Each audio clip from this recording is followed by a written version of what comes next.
Caros irmãos e irmãs da cidade de Toledo, de Cascavel e das cidades vizinhas, para mim é uma alegria enorme estar aqui presente. E quando vejo esse teatro cheio, me recordo que em Minas Gerais, certa vez Francisco Cândido Xavier foi chamado para comparecer à comemoração do aniversário de um grupo espírita da região, próximo de Barretos, em São Paulo. E quando o Chico lá chegou, tinha pedido segredo, que fosse assim uma comemoração mineira. Quando ele chegou, a cidade estava tomada. Pessoas na janela, não tinha lugar para sentar, a polícia controlando o trânsito, aquele tumulto em função da sua presença na cidade. Mas quando ele sentou-se, foi-lhe dada a palavra, ele disse assim, e eu faço minhas as palavras do Chico: eu sei porque a casa hoje está cheia. É porque todos nós estamos com uma saudade imensa de Jesus. Hoje, meu irmão e minha irmã, eu gostaria de falar para o teu espírito imortal. A mim não importa a figura humana que você é nessa atual encarnação. Queria que as minhas palavras se dirigissem ao teu coração de espírito imortal, porque a mensagem que nós vamos comentar nessa noite é mensagem transcendente, é o ensino do Cristo e diz respeito ao nosso destino na imortalidade. Me recordo aqui de Abraão, no livro de Gênesis, na Bíblia hebraica, quando naquela linguagem simbólica Deus diz para ele: Abraão, olha para o céu. Ele então, naquela região de deserto, olha para aquele céu estrelado e ele diz para ele assim, na simbologia da Bíblia hebraica: a tua descendência será mais numerosa do que as estrelas do céu. Cabe a você a missão de ensinar a existência do Deus único, de um Deus Criador, Deus Pai. E não é por outra razão que a mensagem do Espírito de verdade no Evangelho segundo o Espiritismo, os Espíritos do Senhor, que são as virtudes do céu, qual imenso exército que se movimenta ao comando de um general, vem iluminar os caminhos dos homens, abrir os olhos aos cegos, qual estrelas cadentes. Estrelas cadentes. Retomando aquela linguagem simbólica de Abraão, das estrelas. Por que isso? Porque na verdade, depois de caminhar pelos desertos da Judéia, de fazer o percurso que leva de Jerusalém a Jericó, eu cheguei a uma conclusão que gostaria de transmitir a todos essa noite. Nós somos peregrinos na terra. Peregrinos. A família que você está hoje, a casa em que você mora, o estado, o país, o cargo que você ocupa, a profissão que você exerce, é uma tenda armada aqui na terra. E chegará o dia em que você terá que desarmar essa tenda e voltar para o seu verdadeiro lar, a espiritualidade, porque somos espíritos imortais. Pensando nisso, gostaria que todos nós olhássemos para dentro, para o céu, porque para entender o ensino de Jesus, é preciso, antes de mais nada, compreender, de uma vez por todas, que ele não falava para homens, ele falava para espíritos, para os que vão viver eternamente.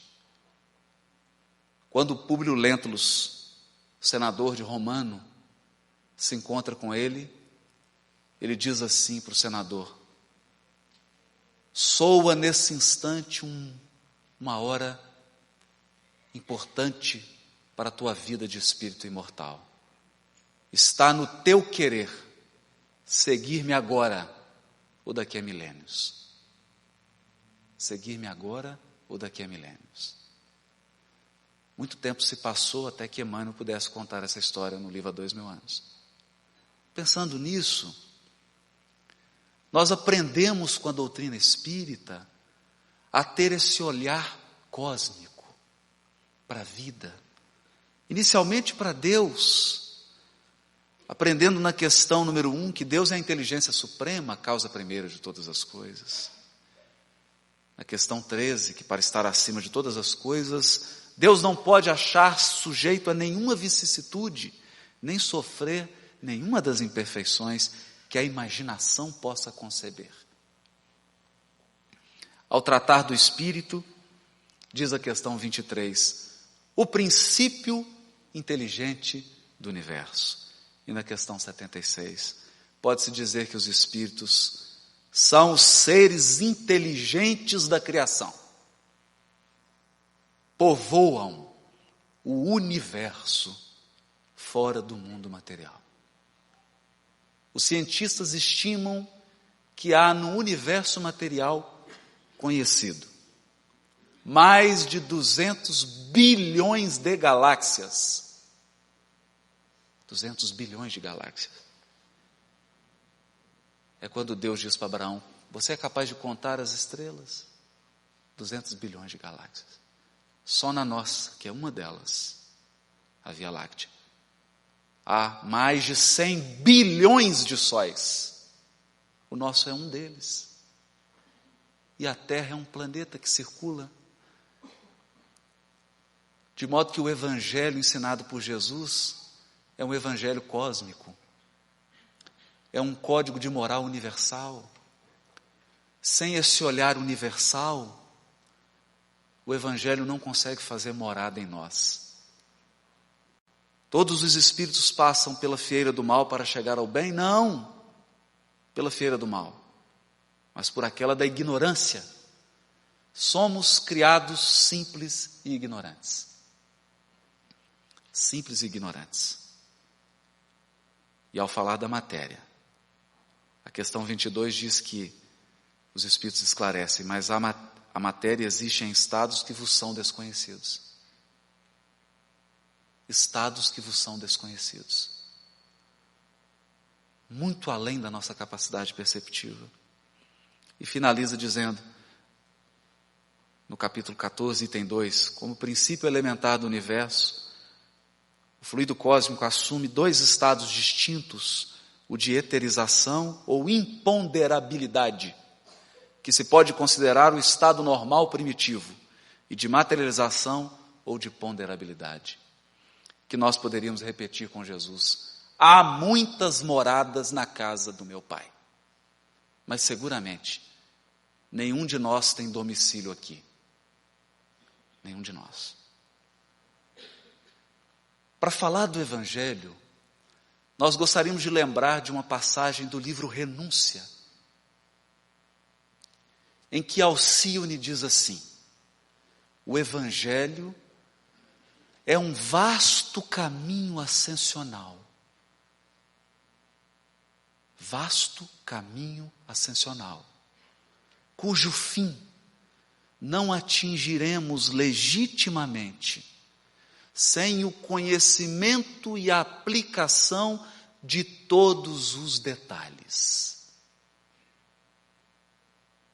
Por quê? Porque Jesus é aquele irmão mais velho, muito à frente na evolução, muito à frente na compreensão de Deus, que sabe que todos nós, cada um de nós aqui, encarnados e desencarnados, fazemos a nossa jornada de volta a Deus. Porque se você serenar o seu coração, você vai perceber uma saudade imensa do Pai. Uma saudade divina de Deus. E não há nada nesse mundo que vai dessedentar essa sede. A sede das nossas origens. Das nossas origens. De Deus. Do amor infinito que flui dele para todas as criaturas no universo infinito. É dessa saudade que Jesus veio falar. Ninguém vem ao Pai senão por mim. Só um irmão mais velho que já chegou para nos guiar. Só alguém que já percorreu a estrada para nos conduzir. Só alguém que sabe todas as armadilhas, todos os percalços dessa jornada para nos orientar. É por isso que Alcione diz, o Evangelho é uma subida, é um vasto caminho ascensional, e à medida em que o nosso espírito se eleva, nós percebemos detalhes que antes nos escapavam. Porque para cada situação vivida pelo Espírito, há uma resposta nesse código universal. Para cada lance da nossa jornada evolutiva, da nossa caminhada, o Evangelho tem uma orientação segura. É Ele que nos conduz de volta. É Ele que sedenta a nossa sede.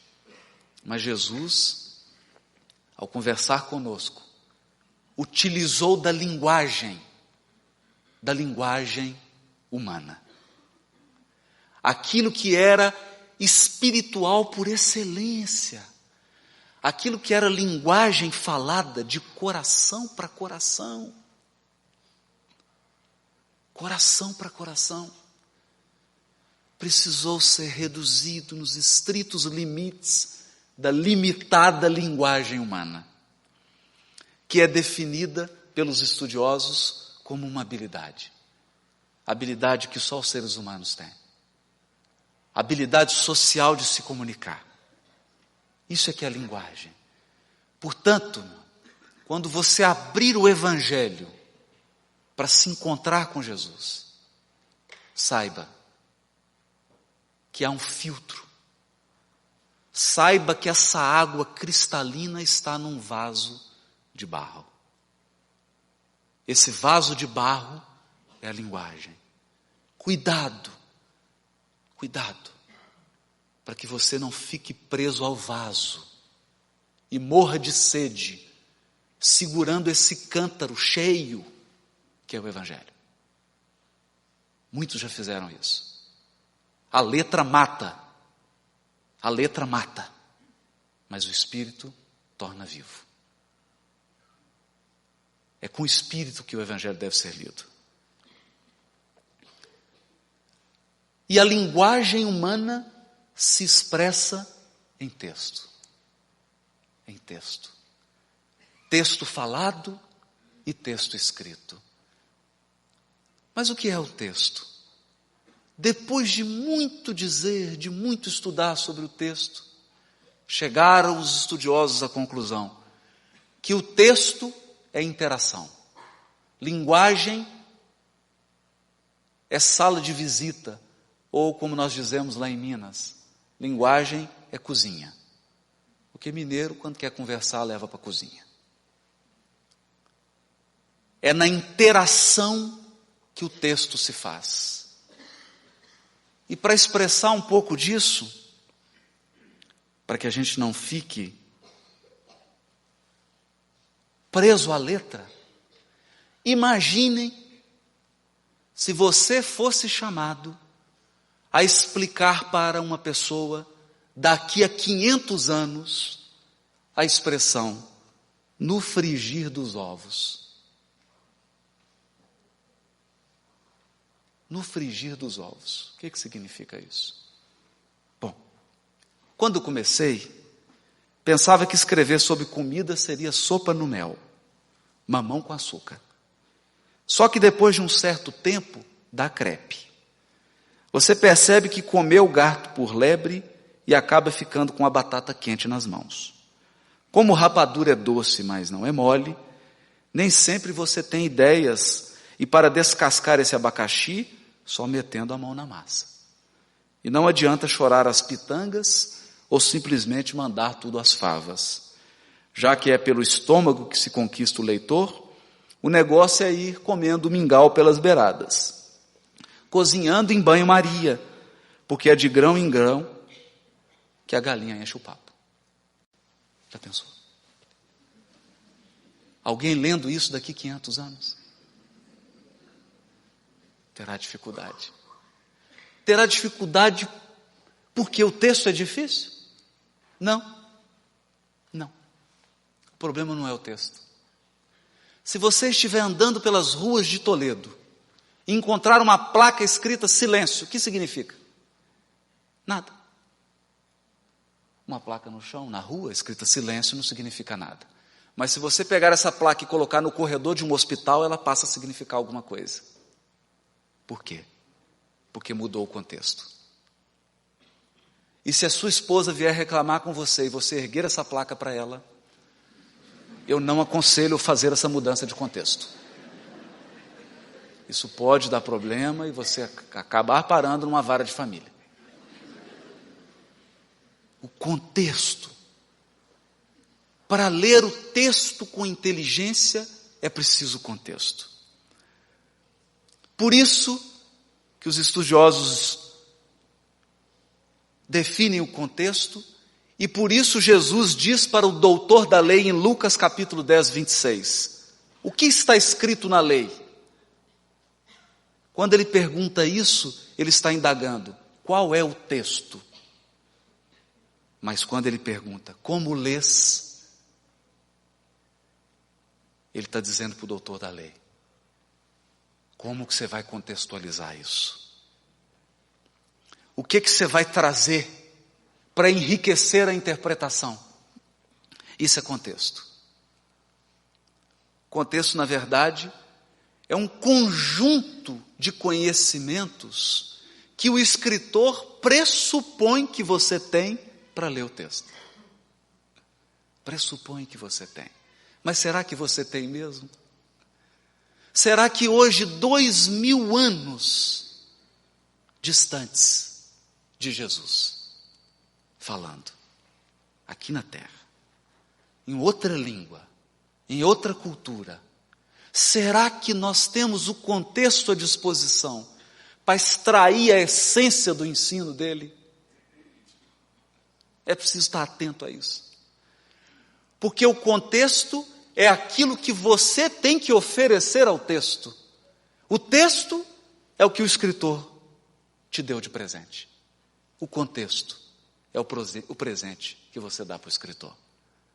Me recordo de uma entrevista com Carlos Drummond de Andrade, em que a repórter imatura perguntava para ele, qual que é a interpretação dessa sua poesia? E ele dizia assim, na entrevista, quando eu componho uma poesia, é como se desse de presente a alguém uma rosa. Ela não mais me pertence. É preciso que a pessoa... O Evangelho é um presente de Jesus. Um presente de Jesus. E à medida que nós vamos crescendo em espiritualidade, em amor e em sabedoria, a nossa visão do Evangelho e de Jesus se amplia.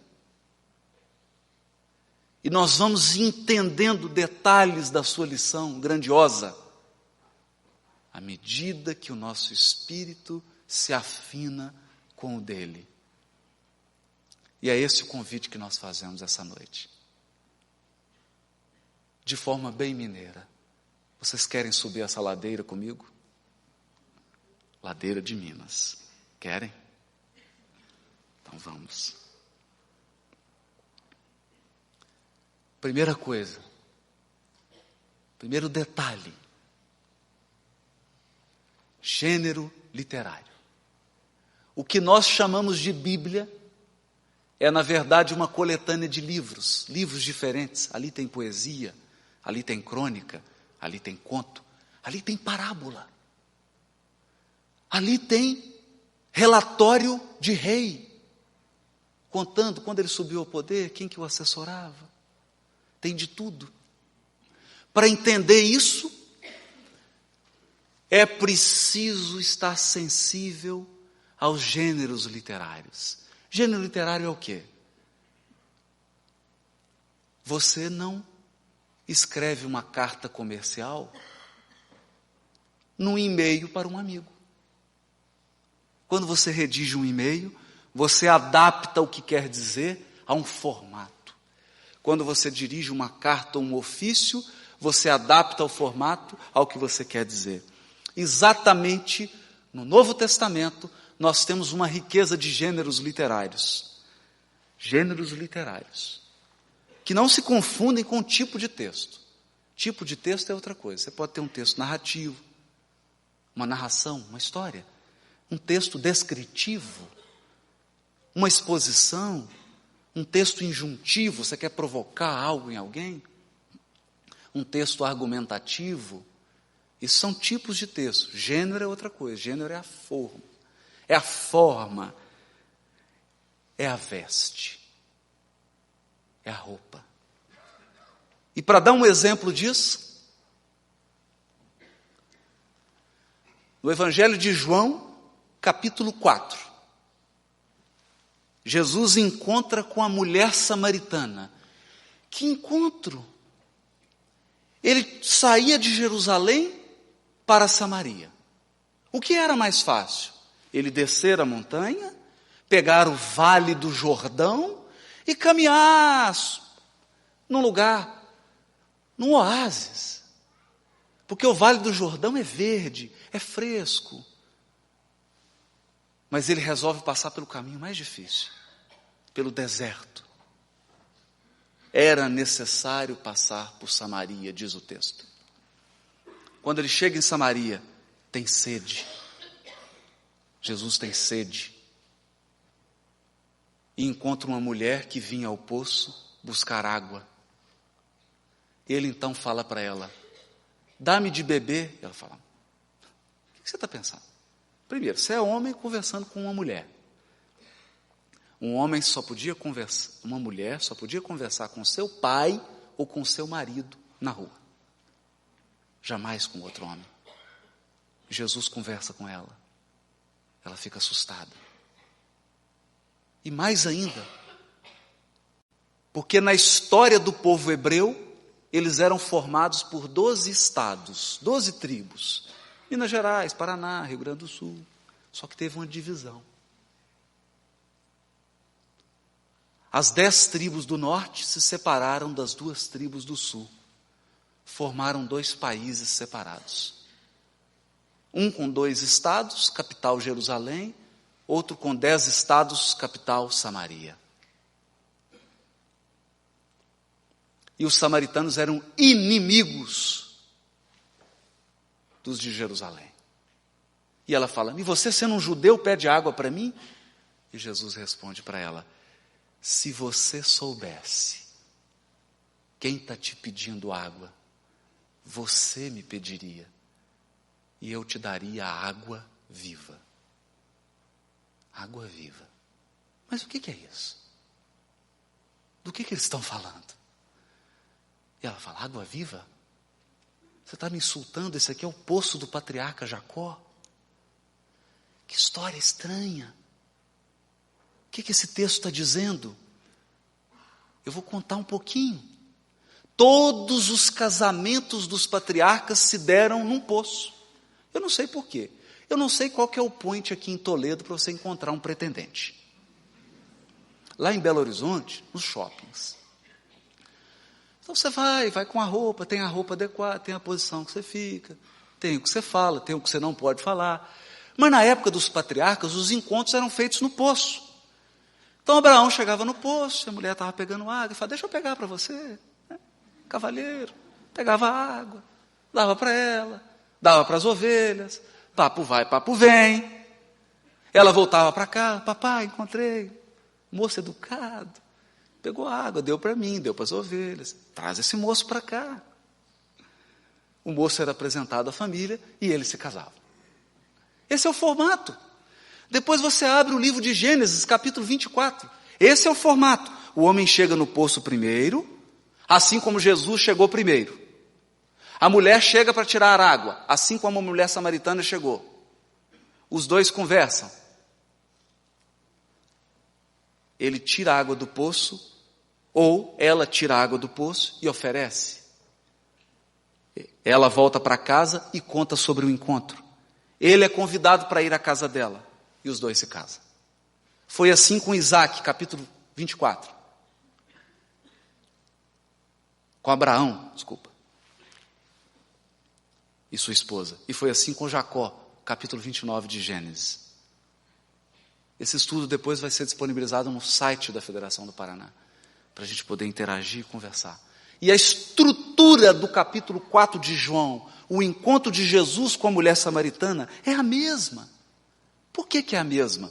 Porque isso aqui é um padrão literário. É uma forma. Quando João foi escrever isso, ele pegou uma forma na Bíblia hebraica e utilizou para escrever essa história. Mas que história é essa? Jesus com uma mulher samaritana? É porque no profeta Oséias está dito, capítulo 4, que Jerusalém e Samaria são as duas esposas de Deus. Olha que curioso isso.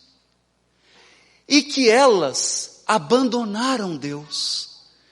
Mas Ele, que ama muito as suas esposas, quer atraí-las de volta para o seu coração. Quer que elas componham uma só família.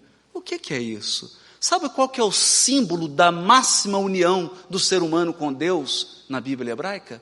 O casamento. O casamento. Por quê? Porque era a relação mais íntima. É onde tem mais intimidade. E Deus quer intimidade. Você é filho dele. Filho. Ele quer entrar em você e você entrar nele. Ele quer compartilhar. Intimidade extrema, absoluta. Esse é o símbolo. E a profecia dizia que o Messias iria unir Samaria e Jerusalém, unificando de novo Israel. Mas por quê? Por que isso? Estevão dirá no livro Paulo Estevão, no discurso no Sinédrio, ele vai dizer para Paulo: um dia compreenderás que para Deus, Israel é a humanidade inteira.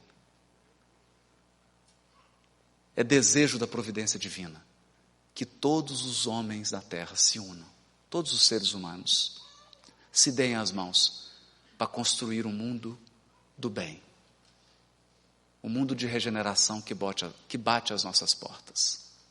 União. Integração, união divina. E ele então conversa com a mulher samaritana, que tivera 5 maridos. Por que marido? Samaria também teve 5 colonizadores, cada povo com um deus. Deuses são chamados de maridos na Bíblia hebraica. A Samaria teve 5 povos que a colonizaram, portanto 5 cultos, 5 deuses diferentes. Aquela mulher também tivera 5 maridos. Não é coincidência. Ela tinha um marido atual. Samaria também tinha um marido atual. Um judaísmo deturpado. Uma crença em Deus misturada com violência, com ódio. Jesus era o 7º marido. Ele vinha propor para ela um casamento. Não com ele, com Deus. Para quê?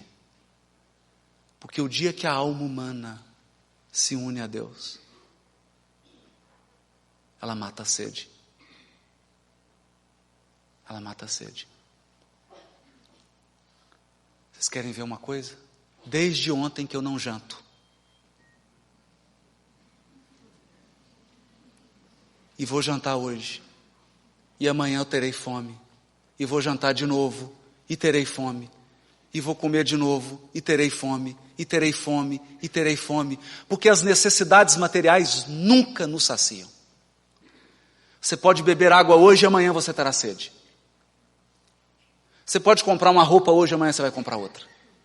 Você pode comprar um carro hoje e amanhã você terá que comprar outro. Você tem uma casa hoje e amanhã você quer outra. E há quantos milênios, meus irmãos? Há quantos milênios o teu espírito imortal está tentando matar a sede com bens materiais?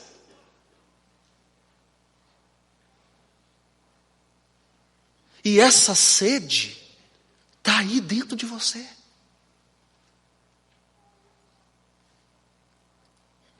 É Jesus dizendo, se você beber da água viva que eu tenho para te oferecer, nunca mais você terá sede.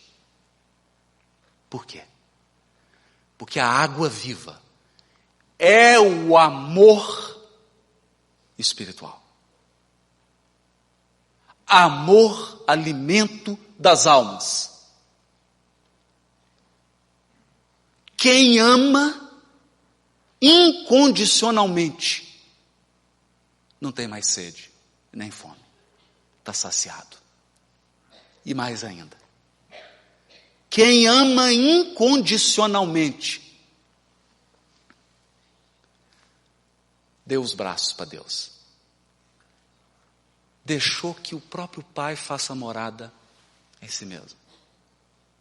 Isso é sério. Isso é muito importante. Nós estamos hoje tratando dos nossos mais caros interesses. Dos nossos interesses imperecíveis. Ninguém está aqui por acaso. Hoje, estamos tratando dos interesses da alma. Certa vez, conta Humberto de Campos, Jesus entrou em Jerusalém pela primeira vez. E ficou observando aquele templo suntuoso, templo de pedra. Sentou-se e um grupo de sacerdotes conversava ao lado do templo. Um deles se destacou, Hanã, aquele que seria o juiz do seu julgamento, juiz inflexível. Com toda a sua arrogância e prepotência, ele chega magnetizado pela presença de Jesus e fala, Galileu, o que fazes na cidade? Jesus responde singelamente, passo por aqui, buscando implantar o reino de Deus. Ele se impressiona com aquela resposta, reino de Deus? Que vem a ser isso? E Jesus responde, o reino de Deus é a obra divina no coração dos homens. Obra divina no coração dos homens. Ele, num misto de perturbado com a resposta, mas orgulhoso diz, obra divina em tuas mãos? Por acaso contas com o apoio de algum príncipe ilustre para concretizar os teus objetivos? Jesus diz para ele, os meus colaboradores virão de todas as partes. Ele, claro, os ignorantes e os tolos estão em todas as partes. Naturalmente, será esse o material com que você utilizará para a tua obra. Mas Galileu, já vistes alguma estátua erguida de lodo e de lama? O auge do deboche. Já vistes alguma estátua feita de lama? Jesus olha para o sacerdote e diz, sacerdote, não há mármore mais puro e mais formoso que o do sentimento. E não há cinzel superior ao da boa vontade.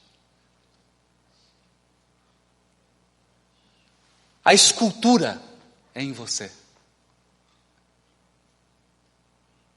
A estátua que será formada será com teu coração. São os nossos sentimentos que o Evangelho vai embelezar. A obra do Evangelho é a obra de tornar os nossos sentimentos formosos. Para isso, a mão divina, porque a obra é de Deus, não é nossa, precisa de um cinzel, a nossa boa vontade. A nossa boa vontade. O reino de Deus está aqui. Aqui. Por isso o Alta de Souza vai dizer: meu irmão, tuas preces mais singelas são ouvidas no espaço ilimitado. Mas eu sei que às vezes choras consternado ao silêncio da força que interpelas. Parece que Deus não responde. Volta ao teu templo interno e abandonado, a mais alta de todas as capelas. A igreja mais alta da terra está no teu coração. E é nela que Deus quer morar. E as respostas mais lúcidas e belas hão de trazer-te alegre e deslumbrado. Ouve o teu coração em cada prece. Deus responde em ti mesmo e te esclarece com a força eterna da consolação. Compreenderás então a dor que te domina, como uma linguagem pura e peregrina da voz de Deus em luz de redenção. A dor é a voz enérgica de Deus quando nós não ouvimos os apelos do amor. Mas Deus fala com o coração. Quando você entra em prece, são os sentimentos que mudam, porque Deus se comunica pelos sentimentos. A ponto de Allan Kardec ter dito no livro A Gênese, quando fala dos instintos, que o instinto é a inteligência do próprio Criador, guiando os seus filhos que estão no estágio inicial da evolução. Por isso, o mais belo de todos os instintos é o instinto materno. Por quê? Porque o instinto materno é Deus velando pelas suas criaturas que nascem através da mãe. Por isso diria Chico, a maternidade é um segredo entre a mulher e Deus.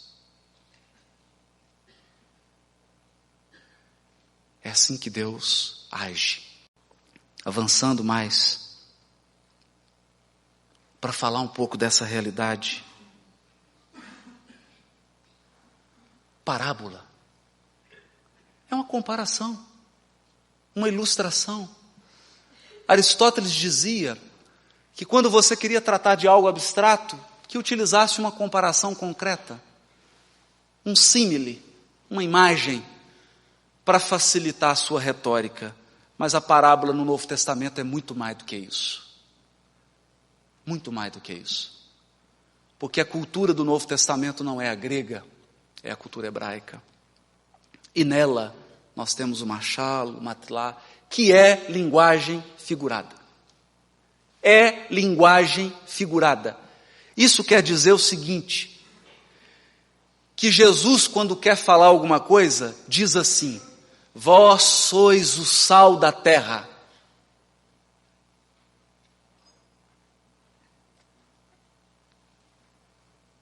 O que ele está dizendo? E o ensino dele se preservou até hoje. Por quê? Porque quem não entende, não consegue mexer. Não consegue adulterar, porque não entende. E quem entende, não quer adulterar. Porque quem entendeu o ensino de Jesus, já foi cativado por ele. Vós sois o sal da terra. Vós sois a luz do mundo. Por que sal? Por que sal? Se você me convida para almoçar na sua casa, pega 1 quilo de arroz e 1 quilo de sal. É isso? Essa é que é a medida? Não. 1 quilo de arroz e algumas colheres de sal. É por isso que os espíritas e os cristãos do mundo são poucos. Porque basta um pouquinho deles para mudar o mundo. Basta um Gandhi para fazer o que fez com a Índia. Basta um Chico Xavier para fazer o que fez em Minas. É uma pitada de sal. Vós sois o sal da terra. E o sal também conserva, porque naquela época não tinha geladeira. Quem conserva o mundo? O mundo só mantém a sua dignidade. O pouco de fraternidade e de amor, por causa dessas almas devotadas, que são o sal da terra. Sal da terra. É um ensino imortal. Mas isso é uma casca. A essência espiritual do ensino de Jesus está numa casca. Uma casca dura. Como se fosse nozes. Por que numa casca dura? Para que o ensino se preservasse e para que ele dure ainda por muitos séculos. E dentro dela está a essência espiritual, que exige olhar espiritual. Ele vai dizer assim: eis que o semeador saiu a semear.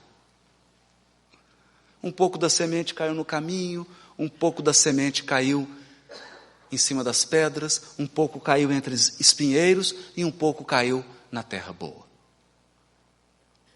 Aí alguém vai pensar assim, mas que desperdício. Que desperdício. Aqui em Toledo a gente ara a terra e não desperdiça a semente, não. Coloca a semente tudo direitinho, não perde uma. Mas na época de Jesus, primeiro era feita a semeadura, depois que arava a terra. O semeador saía caminhando pelo campo e jogando a semente. Jogando a semente. Depois vinham os bois com o arado e aravam a terra. E aí misturava terra com semente, pedra, espinho, misturava tudo. Qual semente germinava? Qual? A que teve a paciência e a coragem de esperar o arado. Por que Jesus contou isso? E ele vai dizer que a semente é a orientação espiritual. Por quê? Por que semeia assim a mãos cheias? Porque Deus jorra amor e orientação para todos os seus filhos, indistintamente. Indistintamente. Não há direcionamento de semente. Olha, o Francisco, presidente da Federação do Paraná, meu amigo, vou pegar um monte melhor de semente. Olha, esse aqui eu vou pôr. Não. Deus jorra para todos. Para todos. Ele dá o sol, dá o vento, dá os nutrientes, dá tudo. A única coisa que nos pede, a terra do coração. Por isso, uma vez, uma senhora perguntou para Chico: Chico, deve ter muito obsessor em penitenciário, não é mesmo, Chico? Ele falou: não, minha irmã, muito pouco obsessor. Ah, mas que é isso? Como pode ser isso, Chico? Muito pouco obsessor. Lá tem muitas mães, porque o que os obsessores tinham que fazer já fizeram.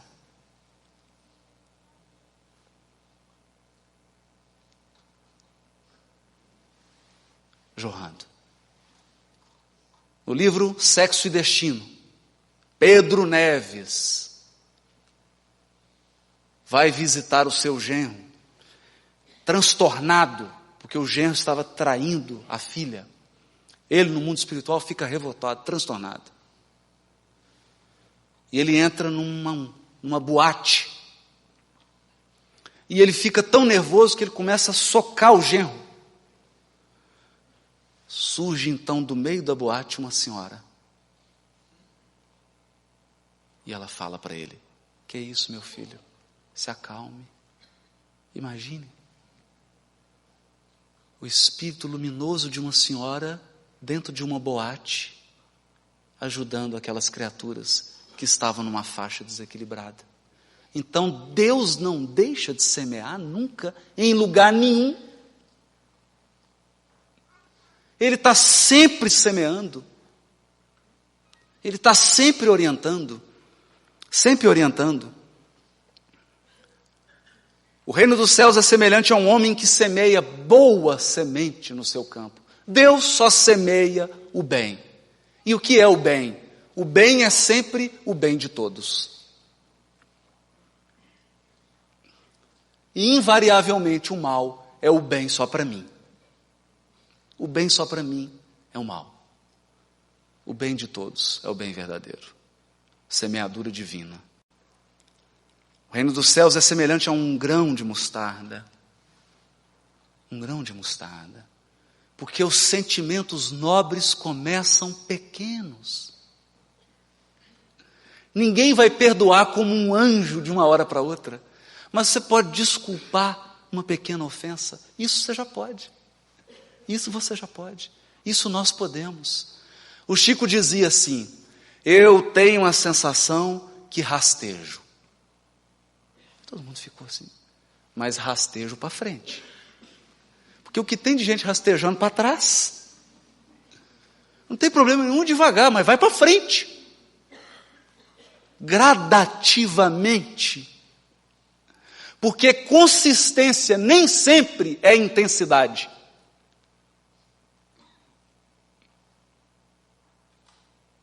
Consistência é mais do que intensidade.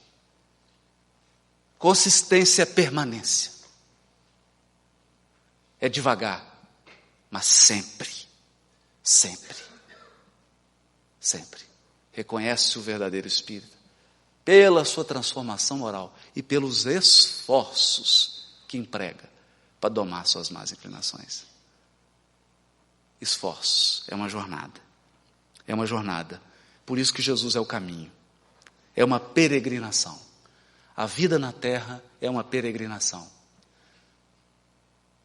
Você tem aí na sua carteira de identidade o bilhete de vinda. Graças a Deus você não tem a data da volta nas suas mãos, para que você não fique apavorado. Mas nosso bilhete de volta está comprado. Pode ser hoje, pode ser amanhã, ninguém sabe. Só a espiritualidade superior. Peregrino.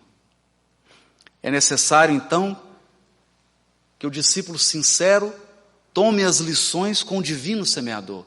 Jesus é o divino semeador. O reino de Deus, divino e imortal, escapa naturalmente à visão dos humanos. Tudo que é espiritual escapa à visão de humano. Por quê? Porque com os olhos da carne nós só enxergamos o que está morto ou o que vai morrer. Quando eu tinha 18 anos, eu olhava no espelho. Hoje, um pouquinho mais de 18, eu olho no espelho. Você sabe que eu estou morrendo? Cada dia que passa. Mas não se assuste, não. Tudo está morrendo. Porque esse é o mundo das formas. E as formas se renovam. Só a essência permanece. Então, quando Jesus fala de reino dos céus, Ele está falando de algo imutável, imortal. Imortal. Não o transitório. Imortal. Por isso, não queira ver o reino dos céus com esses olhos. Não, é com esse.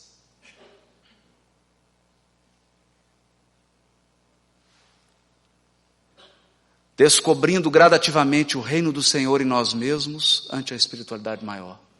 O reino está dentro. Está dentro. O reino divino se manifestará mais rapidamente onde estivermos, diz Emmanuel no livro Fonte Viva. O dia em que o reino divino se instalar no nosso coração, aonde você for, será céu. Às vezes alguém me pergunta assim, por que Jesus diz para o ladrão, hoje Ele quase diz para o ladrão assim: agora estarás comigo no paraíso. E as pessoas imaginam, primeiro que é uma palavra engraçada, paraíso. O que Jesus está dizendo? Que vai levar ele para algum lugar? Celeste? Para uma colônia espiritual? Não. Não. O paraíso é a presença de Jesus. O céu é estar ao lado de alguém que ama. Porque quem ama é o céu na terra. Quem ama atrai, tem uma força de gravidade, atrai. E todos nós estamos sedentos de paz, de esperança, de coragem, de fé, de confiança, de bondade. Bondade. Bondade. E quando você encontra um coração que vive o Evangelho, você pisou no paraíso. Percebe? Qual que é a imagem? Quando Moisés sobe no Sinai. Quando ele sobe no Sinai, na palavra simbólica da Bíblia hebraica, Deus diz para ele: tira a sandália, porque você pisou em terra sagrada. Por quê? Porque Deus estava lá. Na linguagem simbólica, é claro. Isso é imagem, né? É uma parábola. Sagrado. Sagrado. Porque o local em que os pés de quem ama pisa é sagrado. É sagrado. Me recordo aqui de uma conversa em Pedro Leopoldo com uma das últimas sobreviventes da reunião mediúnica no grupo Meimei. Reunião mediúnica que o Chico frequentou por décadas. Médiuns que presenciaram ele psicografando Paulo Estevão. E aquela senhora já com cabelo branquinho, ela me disse assim: olha, meu filho, o Chico contou para nós na reunião mediúnica, quando ele terminou de receber Paulo Estevão, durante todo o tempo que ele psicografou, todas as noites, só tinha um sapo do lado de fora. Que coisa engraçada isso. Havia um sapo na porta olhando. Não é à toa porque ele é sapo, né? É um sapo. Mas, quando ele terminou, visitou o ambiente. Paulo, Estevão, Abigail, Ananias, Barnabé, Lucas, a maioria dos personagens do livro. O Chico foi tomado por uma comoção, diz ele. Uma comoção tão forte que a única coisa que ele conseguiu foi se ajoelhar. Se ajoelhar. E a única coisa que ele conseguiu fazer, depois que esses imortais se foram, foi beijar o chão, onde cada um pisou. Porque onde pisa o pé de alguém que ama, a terra vira paraíso. É isso que Emmanuel está dizendo. O reino do céu está aonde um coração que tem o reino do céu está. É isso. Seremos admitidos ao aprendizado do Evangelho cultivando o reino de Deus que começa na vida íntima. Começa na vida íntima. Inicia-se, desenvolva-se e consolida-se em resplendores eternos no imo do coração. E o que é o grão? O grão, o que é semeado? A lição do Evangelho é semente viva. Mas o que é Evangelho? Evangelho vem do grego euangelion. Eu é bom em grego. Angelion é mensagem. Angelos, o anjo, é o mensageiro. Euangelion, a boa mensagem, a boa nova, a boa notícia. E o que é o Evangelho de Jesus? É uma boa notícia. O Francisco me autorizou a dar 3 delas. Primeira, você nunca vai morrer. Você é imortal. Segundo, Você é filho de Deus. Filho. Eu não tenho nada, mas sou filho do dono. Filho. Terceiro, Deus é amor. Amor. Essa é a boa notícia. Isso é o Evangelho. A semente viva, que caindo no nosso coração e sendo cuidada, vai nos transformar em seres luminosos. Luminosos. Jesus é nosso caminho permanente para o divino amor. Jesus é caminho para o amor. Dessa via, desse caminho bendito e eterno, procedem as sementes da luz celestial para os homens comuns. A semente santificante virá sempre entre as mais variadas circunstâncias. Hoje aqui é dia de sementeira. No meu coração, no coração de todos nós. E quanta coisa precisou acontecer para você estar aqui hoje. Quanta coisa. Quanta coisa que fugiu do seu controle, do meu controle, mas nós estamos aqui. E a terra está sendo semeada. A centelha divina, essa semente, aparece nos acontecimentos vulgares do dia. Um livro, uma particularidade insignificante do trabalho, na prestimosa observação de um amigo. Deus está sempre falando, está sempre semeando. É um amigo que te dá um conselho, é alguém que fala assim, não compra isso, não faz isso, não vai para cá. É um livro que você lê, é uma mensagem que você abre. A sementeira está sempre nos procurando. Sempre, sempre. Se o coração está receptivo, alguma coisa vai acontecer. Alguma coisa vai acontecer. De divino. E o campo? O campo do Cristo é região de atividade incessante e intensa. Porque o campo do Cristo é o coração de cada um de nós. E o campo do Cristo é o mundo. É a humanidade inteira. E o campo, diz Emmanuel no livro Pão Nosso, é o terreno de teu coração. O coração humano é receptivo, tanto quanto a terra. Está no Pão Nosso. Eu queria dizer que antes de nascer, nós conversamos com os orientadores espirituais que dirigem a nossa evolução. Não há nenhum espírito infantil aqui. Todos somos espíritos milenares, portadores de uma bagagem composta de muitas vidas, muitas vidas. Nós já experimentamos de tudo. Nós já cometemos todos os desmandos possíveis.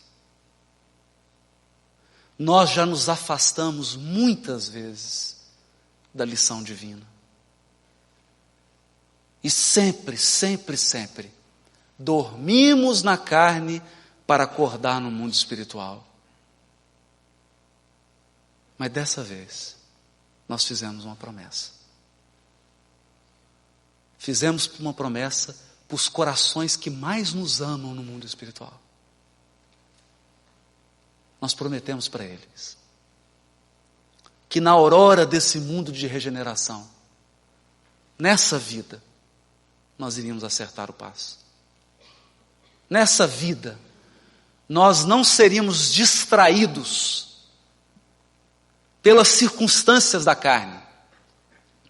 Nós prometemos isso. Tudo que eu peço essa noite é que eu, que você, que todos nós aqui, não façamos esses espíritos que tanto nos amam derramar lágrimas por causa de nós. Chegou a hora. Chegou a hora da evolução consciente. Chegou a hora de caminhar às claras, porque o Evangelho é o sol da imortalidade, o sol da imortalidade, que o Espiritismo reflete com sabedoria para a atualidade do mundo. Boa noite, muito obrigado.